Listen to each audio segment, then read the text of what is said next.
I think it's a terrible thing to close this Y because this is our neighborhood's Y. There's a lot of neighbors, there's a lot of people in this neighborhood that can't afford anywhere else. So when you close this, there's an impact on their health, there's an impact on our community. The metropolitan Ys of Chicago would not act more like a non-for-profit organization, which they supposedly are. On the board, there are members from Wintrust, from the Cubs. These are people who represent corporations in Chicago that sit on the Y board. We want those corporations to step up and say, what is going on? Why are you closing this Y, the most diverse YMCA in the city of Chicago? One of my favorite things about the Y is you come in and you see people of every color. You see old people drinking their coffee.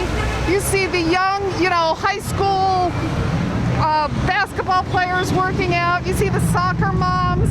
You see everybody. I belonged to the Y for how many years? Over 30 years. And it's the best place around here to exercise, and we're really going to miss it. Aquatics teams provide opportunities for kids to go to colleges. And this is the only competition-sized pool left in the area. So getting rid of it just seems like we're closing down not just the Y, but a bunch of opportunities for the local kids to do something else afterward. So I'm one of the swimmers here at the High Ridge YMCA, and I love the pool and the team, and I think it's great for all the kids, the adults, and it's just good for the community. And it's so sad that they're closing this because, we've been going through so much throughout this whole pandemic, and everyone is just so excited to come back, but now we have nowhere to come back to. People need other people, especially in COVID, where you can't really meet new people. You need routine. You need something we can do together as a community.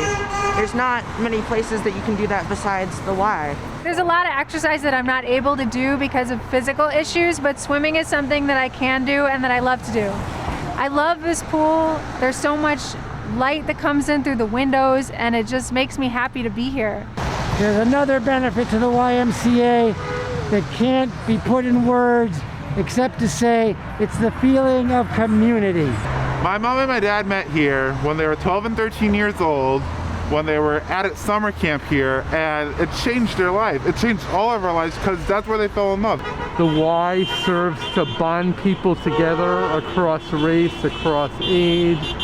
If you want us to be the kind of country that we need to be for the future, and for future pandemics, we know it's coming, then we need supports, we need strength, we need help, and the Y is part of that. I was the former youth services director, and I personally know the 300 kids that we would serve in summer day camp, the 50 kids we would serve in our 2 after-school locations, and how important this place is for their development, for their parents, who are often working parents, and I know that closing this Y would be a big blow to those families. We cannot afford to lose it. And you ask anyone in this neighborhood to donate, whether they're a member or not, they will, and I'll be the one to start it. You can see how much support we have in the community. We can bring resources to keep this Y open, and we want the Y to work. We will work with the Y. This is the only way that we can swim, be active in our life. Please help us keep our Y open. Help us. We need it open. Thank you.